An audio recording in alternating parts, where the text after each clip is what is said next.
Techno Camon 50 2026 সালে টেকনোর এই Camon 50 ফোনটা ফ্ল্যাগশিপের মতো লুক তো দিচ্ছে, কিন্তু এর পারফরমেন্সটা কেমন হবে জানতে চান? তাহলে অবশ্যই ভিডিওটা শেষ পর্যন্ত দেখতে হবে।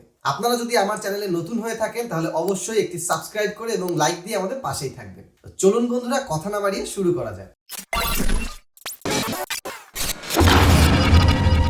প্রথমে আসি ফোনটার ডিজাইন অ্যান্ড বিল্ড নিয়ে। এই ফোনটা দেখতে বেশ স্লিম অ্যান্ড খুব প্রিমিয়াম একটা লুক দেয়। ফোনটার বডি থাকছে প্লাস্টিকের, পিছনে একটা গ্রেডিয়েন্ট টাইপের কালার পেয়ে যাবেন, বাট প্রচুর পরিমাণে ফিঙ্গারপ্রিন্ট বসে, মানে আপনি ধরা মাত্রই ফিঙ্গারপ্রিন্ট বসে যাবে। অবশ্যই একটা কভার ইউজ করবেন, তাতে করে একটু কম ফিঙ্গারপ্রিন্ট বসবে। ফোনটায় পেয়ে যাবেন ডলবি অ্যাটমস সাপোর্ট, এবং এই ফোনে একটা এক্সট্রা বাটন দেওয়া আছে, যেই বাটনটায় চাপ দিলে এআই অ্যাসিস্ট্যান্ট অন হয়ে যাবে। আপনি নিজের মতো করে এটাকে কাস্টমাইজও করে নিতে পারবেন। থাকছে IP68 এবং 69 এর রেটিং, সাথে থাকছে মিলিটারি স্ট্যান্ডার্ড 810 এর সার্টিফিকেশন, সাথে পেয়ে যাবেন ইন ডিসপ্লে ফিঙ্গারপ্রিন্ট সেন্সর, যেটা একটু নিচের দিকে আছে, বাট ওটা দিতে দিতে অভ্যাস হয়ে যাবে। এবারে আসি ডিসপ্লেতে। 6.78 ইঞ্চের একটা অ্যামোলেড ডিসপ্লে থাকছে এই ফোনটাতে, যার রেজুলেশন 1.5K এবং refresh rate 144 hertz. But 144 hertz কিন্তু সব অ্যাপে পাবেন না, ম্যাক্সিমাম অ্যাপে আপনারা 120 হার্টজ পর্যন্ত পাবেন।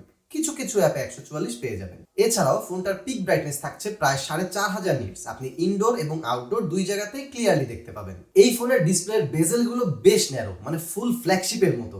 এছাড়াও কর্নার গুলো রাউন্ডেড, যার কারণে দেখতে অনেক বেশি প্রিমিয়াম লাগে। ডিসপ্লেটার টাচ রেসপন্স বেশ ভালোই এবং স্ক্রলিং বেশ স্মুথ, পাশাপাশি কালার রিপ্রোডাকশন কিন্তু জোস। এবারে আসি পারফরমেন্সে। MediaTek Helio G200 ultimate use করা হয়েছে এই ফোনটাতে। ফোনটার বাজেট অনুযায়ী এই চিপসেটটা একটু কম মনে হয়। বাজেট কিন্তু আপনাদেরকে জানাইনি, সেটাও জানাবো। তবে আপনারা জানেন যে বর্তমানে কিন্তু মার্কেটে বেশ কিছু জিনিসের শর্টেজ চলতেছে, যার কারণে এটা আমাদের মেনে নিতেই হবে। পেয়ে যাবেন LPDDR4X এর র্যাম এবং UFS 2.2 টাইপ স্টোরেজ। এই বাজেটে UFS 2.2 ও মেনে নিতে একটু কষ্ট হতে পারে, তবে ওই যে বললাম শর্টেজ, ওই শর্টেজের জন্য সবকিছুই আমাদের মেনে নিতে হবে। ফোনটা থাকছে দুইটা ভ্যারিয়েন্টে, 8GB 128GB এবং 8GB 256GB। Day to day tasking এর ক্ষেত্রে এই ফোনটা বেশ ভালোই কাজ করবে। আপনি চাইলে মাল্টিটাস্কিংও করতে পারবেন। তবে যারা গেমিং এর জন্য নিচ্ছেন তারা এই বাজেটে এর থেকে বেটার গেমিং ফোন পেয়ে যাবেন। আপনি যদি নর্মাল কোনো গেম খেলেন তাহলে ইটস ওকে, বাট আপনি যদি পাবজি বা ফ্রি ফায়ারের কথা চিন্তা করেন, খেলতে ঠিকই পারবেন, বাট লো সেটিংসে। যখনই আপনি হাই সেটিংসে যাবেন তখন আপনি হালকা হিটিং ইস্যু বলেন বা ল্যাগ বলেন, দুইটাই দেখতে হবে।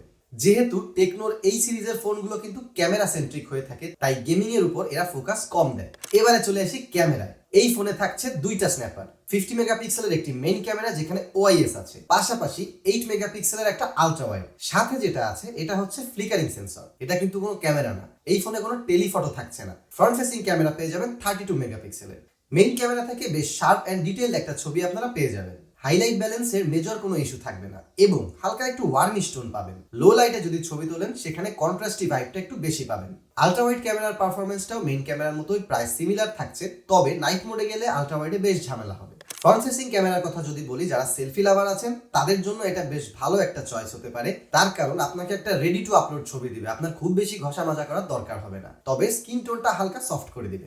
রিয়ার ক্যামেরা দিয়ে সর্বোচ্চ 2K 30fps এ ভিডিও রেকর্ডিং করতে পারবেন, তবে হালকা জিটারিং এর দেখা কিন্তু পেতেই হবে। এবারে আসি ব্যাটারিতে। 6500 মিলিঅ্যাম্পিয়ারের একটা বড় ব্যাটারি ইউজ করা হয়েছে এই ফোনটাতে, সাথে থাকছে 45 ওয়াটের চার্জার। এছাড়াও টুকিটাকি আরো অনেক ফিচার্স এই ফোনটায় পেয়ে যাবেন, যেমন স্টেরিও স্পিকার থাকছে, IR ব্লাস্টার সেন্সর পেয়ে যাচ্ছেন যেটা আপনার রিমোটের কাজ করে দিবে। এছাড়াও এই ফোনটাতে টেকনো আপনাকে দিচ্ছে 50GB ফ্রি ক্লাউড স্টোরেজ, যেটা আপনারা বিভিন্ন কাজে ইউজ করতে পারবেন। সো ভিউয়ার্স, এবারে আসি প্রাইসে। 128GB যে ভ্যারিয়েন্ট সেটার প্রাইস আছে 30,999 টাকা, এবং 256 যে ভ্যারিয়েন্ট সেটার প্রাইস আছে 34,999 টাকা। যদি প্রাইসের কথা বলেন, এই প্রাইস পয়েন্টে এর থেকে মোটামুটি ভালো কনফিগারের ফোন বাজারে এক্সিস্ট করে, তবে এই ফোনটাও কিন্তু কোনো দিক থেকে খারাপ না। বর্তমানে বাজারে অনেক কিছু পার্টসের অনেক শর্টেজ আছে, যার কারণে প্রাইসটা একটু বেশি। বাট এই ফোনটার প্রাইসটা যদি হালকা আর একটু কমে আসতো বেস ভ্যারিয়েন্টটা, তাহলে মনে হয় আর একটু বেটার হতো। আপনাদের কাছে আজকের ভিডিও কেমন লাগলো অবশ্যই আমাদেরকে কমেন্ট করে জানাবেন, এবং পরবর্তীতে কোন ফোনের রিভিউ দেখতে চান সেটাও আমাদেরকে কমেন্ট করে জানাবেন। দেখা হচ্ছে নেক্সট ভিডিওতে।